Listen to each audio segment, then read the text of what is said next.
Hi, my name is Erica Zenn, and I am the Community and Diversity, Equity, and Inclusion Manager at Hawke Media. And I'm going to have these other wonderful ladies introduce themselves before we start. Angel. Sure. Hi, I'm Angel. I'm head of experiential and event marketing for Hawke Media. I oversee any of our Hawke hosted events in addition to any types of events we participate in, including this one. Hey everyone, my name is Ashley Scorpio. I am the VP of Partnerships at Hawke Media. I oversee our entire partnership program and all of our relationships with third parties. Wonderful. Okay, so I'm really thrilled to be doing this particular conversation with the two of you because I happen to have worked closely with the two of you and you happen to both be women in the workplace I really admire. I know we've talked about this offline a little bit, but I would love to hear about for you, what is the importance of International Women's Day? Why is this something that you feel like we need to talk about in the business world? And yeah, I'm gonna start with Ashley on this one since I started with Angel last time. Sure. For me, I think International Women's Day is all about recognition and celebration of women and their contributions, not only at home and in the workplace, but to society at large.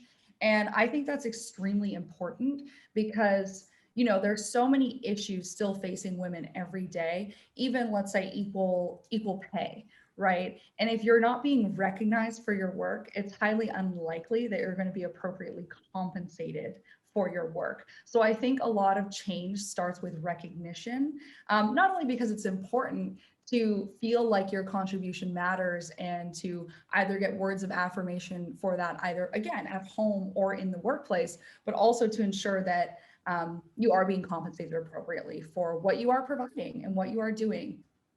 Yeah. I mean, Ashley says these things so well, so I can only help but echo her.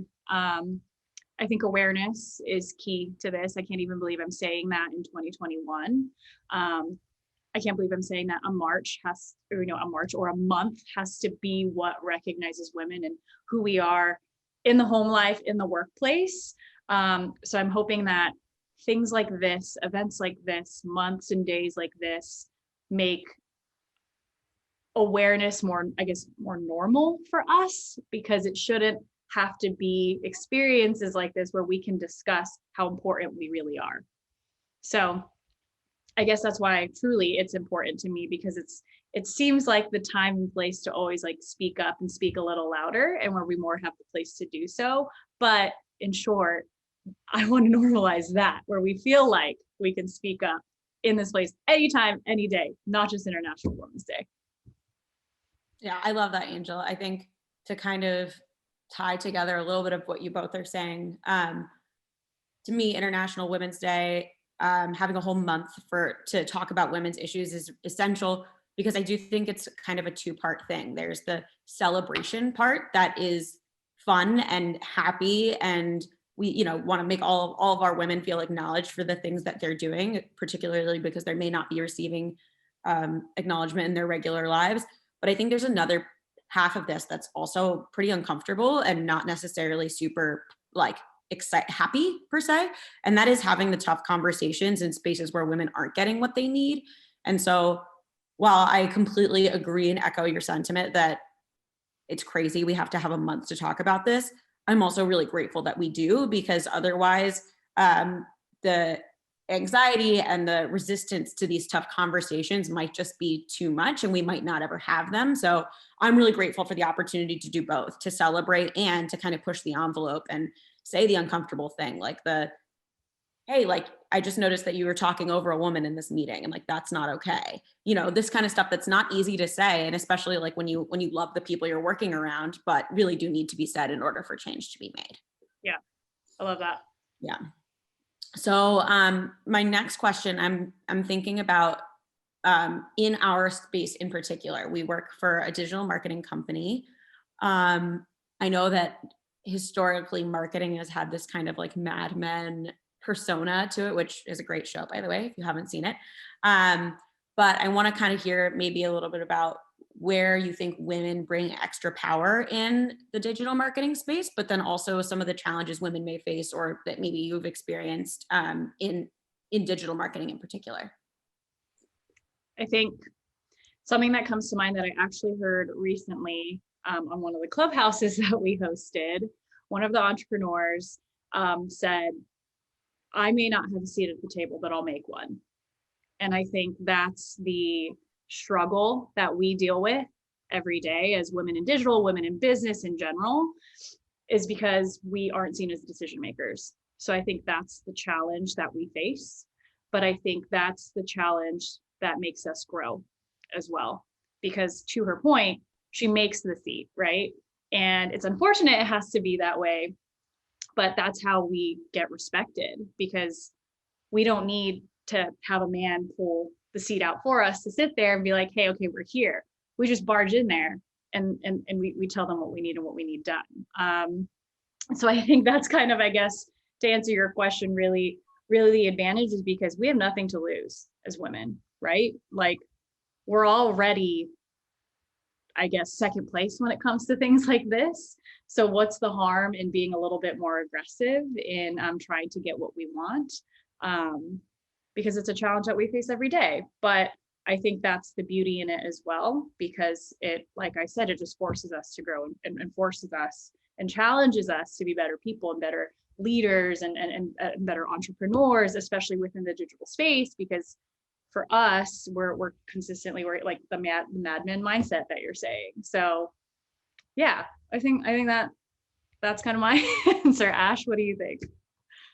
I think some of our advantages of women, in particular in the marketing sphere, would be creativity and collaboration.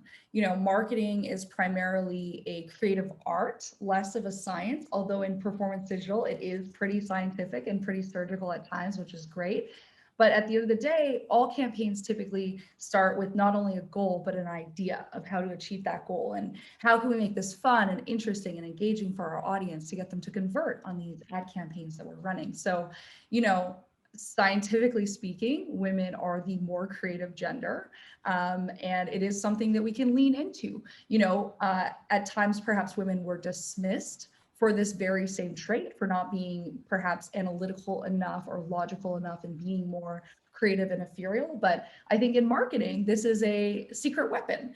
And collaboration, I think men are more likely when it comes to leadership style of management to just be a very top-down manager and just sort of dictate the pace and the outlook and what is going to happen. Whereas I think women are more likely to go around the table and specifically to try and give a voice to everyone there and involved, because we have had to barge in and fight to be heard or to even be in a meeting or be invited to a meeting. So I think women are more likely to give space to others regardless of their seniority.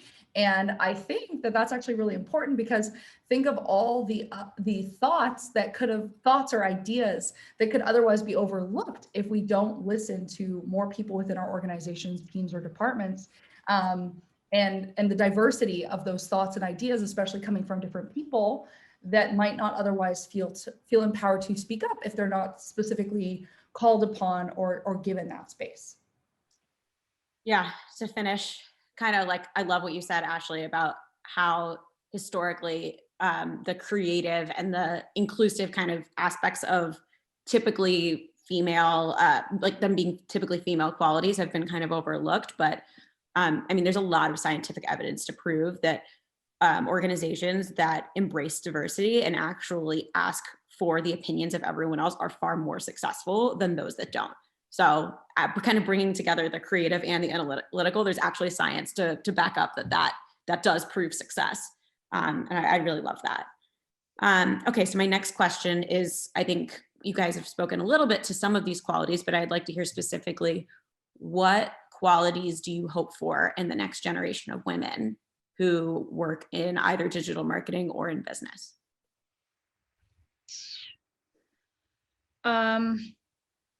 I think for me,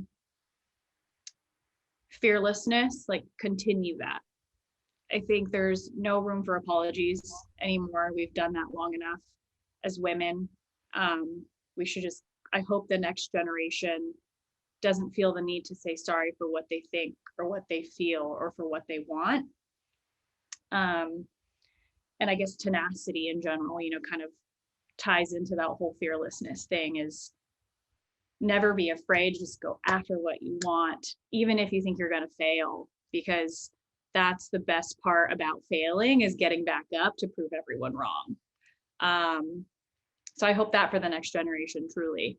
I think we've set a good tone for that with everything that's happened within the last few years. But I hope that just continues on for those that come after us. Just building off what Angel said, I completely agree. And the first word that came to mind for me was audacity. And I think that men often have the audacity, even when it's completely inappropriate. And my hope for the future generation is that women can feel totally comfortable having the audacity too. And I think they do. I'm already pretty empowered when I see what some younger women and creators are putting out into the world. So it's also great to, there's the concept of mentorship. There's also the concept of mentoring up. And I think there's so much that we can learn, at least myself as a millennial, from even the centennials that come after, that I can still bring into my day and my practice to be better, that we can learn from each other. It doesn't have to be one way or the other. It can be a two-way street. But yeah, I completely agree with Angel as far as tenacity, and I think audacity too. I love that. I think for me, to just kind of put an exclamation mark on what you both said, there's this Angela Davis quote, I no longer am accepting the things I cannot change. I am changing the things I cannot accept.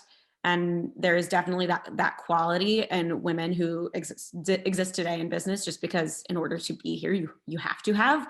And similarly, I do look to the next generation as like the example of that. They show us all the time that we should just not accept things that we've always been taught we had to. And so that is totally the quality I am most looking forward to in the next generation. Bringing kind of Angela Davis into the conversation, I do think it would be kind of a crime to have a conversation about feminism and about International Women's Day and not talk about intersectionality. So like, as I know that for me as a white woman, there's sure like talking about female empowerment is one thing, but there is a really, really possibly dangerous conversation of this is just about me and being a white woman and not including everyone else in the conversation.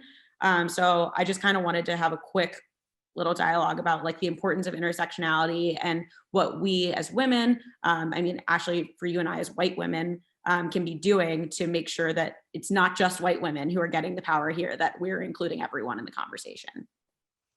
100%. I lead a team of all women at Hawke Media, and at least half the team are visible minorities. I think that's extremely important to me. I definitely give preference when hiring to diverse candidates.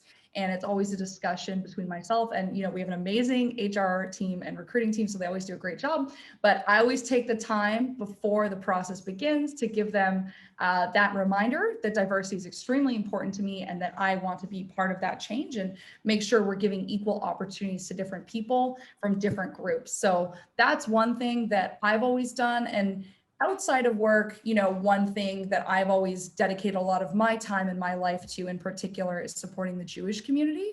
I'm not Jewish, but I have done pro-Jewish and pro-Israel activism for many years, in particular in light of the rising tide of anti-Semitism here in North America and around the world. So that is something that I often use my white privilege for, to speak out against and shed light on.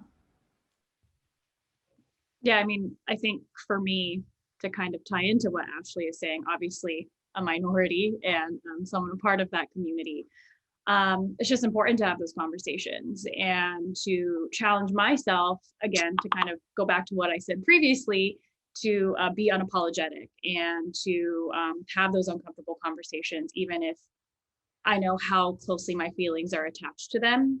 And it's not about feelings anymore. It's all facts. It's all objective. It's all things that we can change together. And if I can be a resource, even if that means like, you just need to see it through my lens and have those conversations that hurt. I think that's what's important. I think myself being someone that lives it every day is that resource. I should never hesitate to learn either. Just because I'm living it doesn't mean I know everything. And I think that's just what we need to continue to do to move forward. Perfect. Well, thank you both. I definitely want to leave everyone with the kind of question to kind of ask yourself, which is like, what can you be doing to further the conversation, have the tougher conversations, really look to yourself at where maybe you're not being as inclusive or as open as you would want someone else to be with you. And above all, happy International Women's Day.